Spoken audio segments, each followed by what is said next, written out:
Hello and welcome to this web blog, and tonight I'm going to be showing you how to add a watermark to your images. So let's jump in. I've already opened up an image, and here we go, an image that I took at the studio a few weeks back. And what we're going to do is show you how to protect this image with a watermark. Now there's a lot of people that disagree with watermarking your image. I'm going to run through a couple of different ways that you can do it. It's up to you which one you prefer. I'm going to start off by coming over here and taking a text layer. The color of the text is currently set to white, and I'm going to click on my image and type in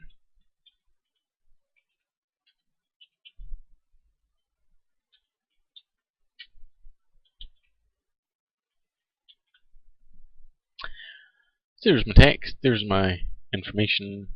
Drop it to the lower left hand corner. I like the left, some people like the right corner. That's it. What I would say though is the white against the black is quite strong. It's a bit too strong, so I'm going to select that layer and reduce the opacity down to around 30%, 31%. If I was using a mainly white image, I would set the color of my text to black, and I would use it that way, and do the same thing again. If I felt that the black was too strong on the white, I would drop it down to possibly around the 31% again. Obviously that watermark can be cropped off, it's right at the bottom. I'm going to show you a couple of ways of getting around that. Obvious one is to drag the watermark up onto your image, right in the middle, but it kind of ruins your image. It's right across the image. So what I'm going to show you now is another one. This is step 2, or stage 2. Taking it back up to 100% opacity, I'm going to select my text and change the color to a mid-grey. And I'm going to change the red value to 128. I'm going to change the green value to 128 and the blue value to 128. It's a little bit small, my text, so I'm going to take it up a bit so you can see the effect. Here we go. And now comes the kind of neat part, if you like. Taking that layer, and I'm going to come down to the FX panel, click on that and choose Bevel and Emboss. And straight away it's given you a bevel on your text. So if I take off the preview, you'll see that if you watch the text. Flat, beveled. That's fine by me. You can see the angle here. You can move it around if you want to change the angle of your bevel. There we go. Leave it there about 30%, something like that. Oh. Can always change it. There we go. And I'll bring it in a wee bit. This is a wee bit harsher. There we go. So that's my bevel. I will OK that. Still quite harsh, still right across the image. So what I'm going to do is change the overlay mode here, the blend mode I should say, to overlay. And there we go. The text now has become almost embossed on the image itself. Excuse me. You can see the color, for example, here on her arm through the text. You can see the color of her hair through the text. So it does make almost like the text has been embossed on that image itself. It's a good watermark because you can still see the image behind it, but you can also read the text. So that's number 2. Number 3, I'm going to choose the text again. I'm going to change it to solid black. I'm going to change the overlay mode or the blend mode back to normal. And I'm going to take off the bevel and emboss. So we're back to a black text. Now I'm going to open up a new layer and select the rectangular marquee tool. And I'm going to draw a thin slice across my image. I'm going to take that rectangle and I'm going to fill it now. So I'm going to go to Edit and Fill, and I'm going to use white. Okay, that, and it fills it in white. Now, a neat step that I like is to use the filter, noise, and add noise. And I quite often use somewhere between 100 and 150%, maybe a bit lower. And I always use monochromatic because if you leave that unchecked, you get all these nasty colours. I don't like that at all. So I'm going to use the monochromatic. I'm going to OK that, and I'm going to lower the opacity on that now, down to around 35%. I'm going to take my text layer and I'm going to move it above it, so that my text now is in front of that and doesn't become grayed itself. And I'm going to select both those layers so that I can move them up and down. There we go. And if I deselect, that's the next watermark, is that band across your image with your text in the middle of it.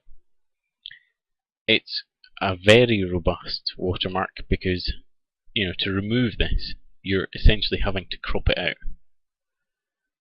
And if you do that, you're losing a huge chunk of the information, huge chunk of the image itself. And it's almost impossible to remove this without cropping it.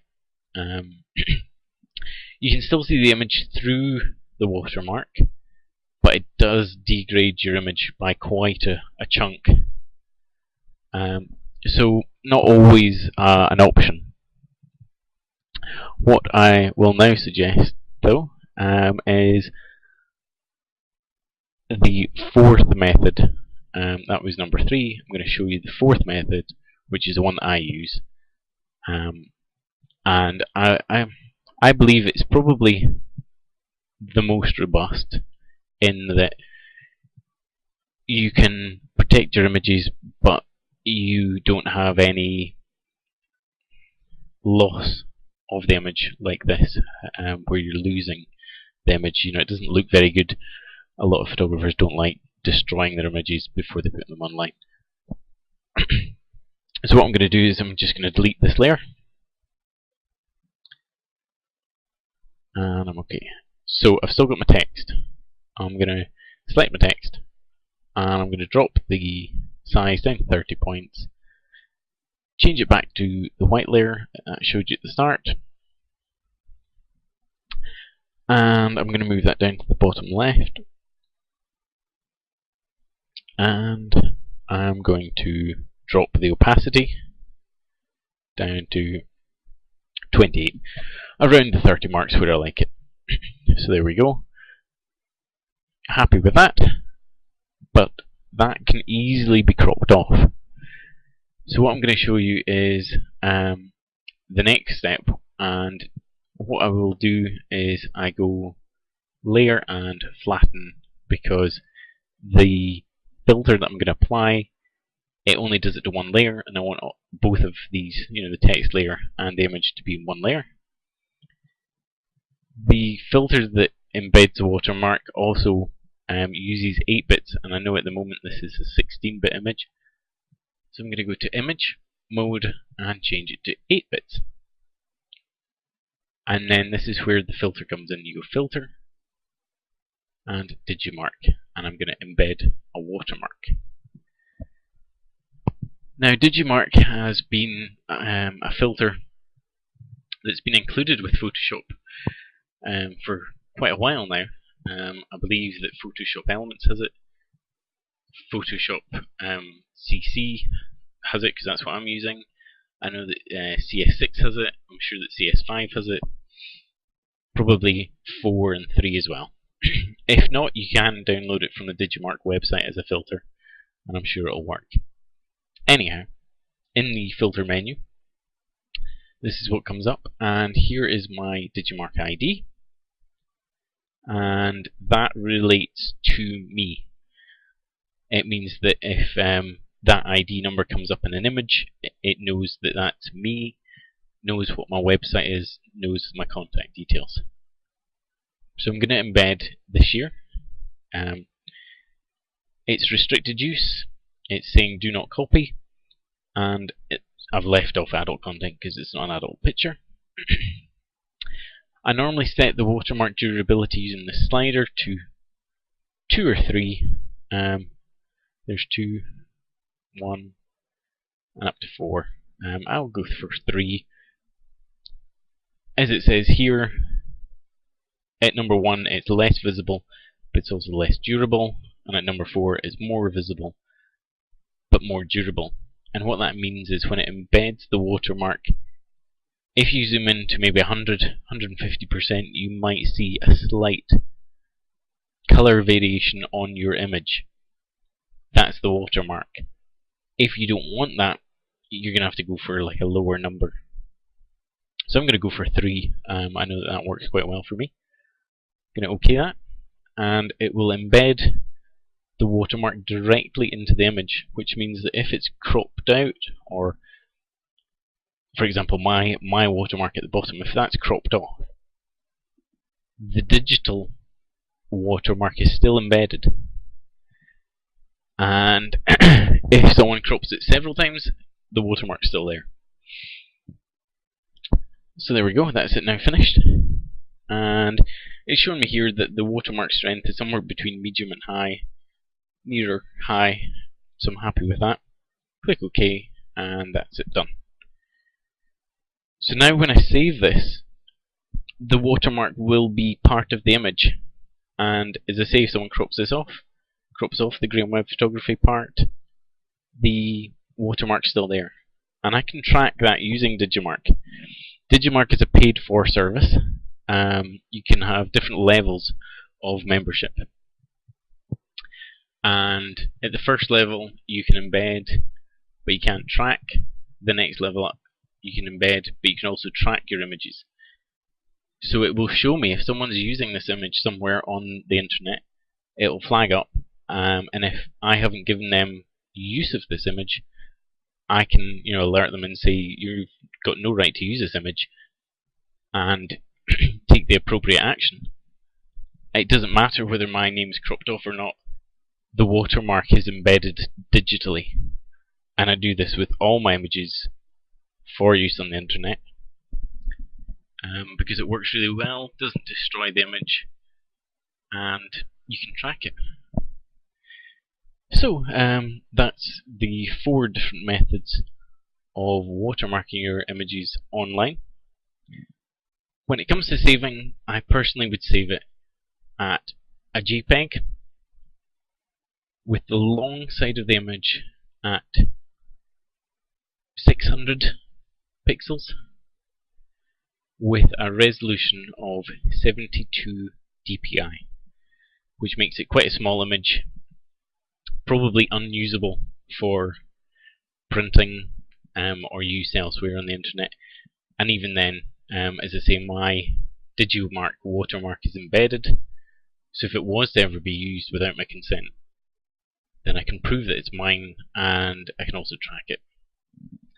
Okay, I hope you've enjoyed this web blog, and thanks for watching.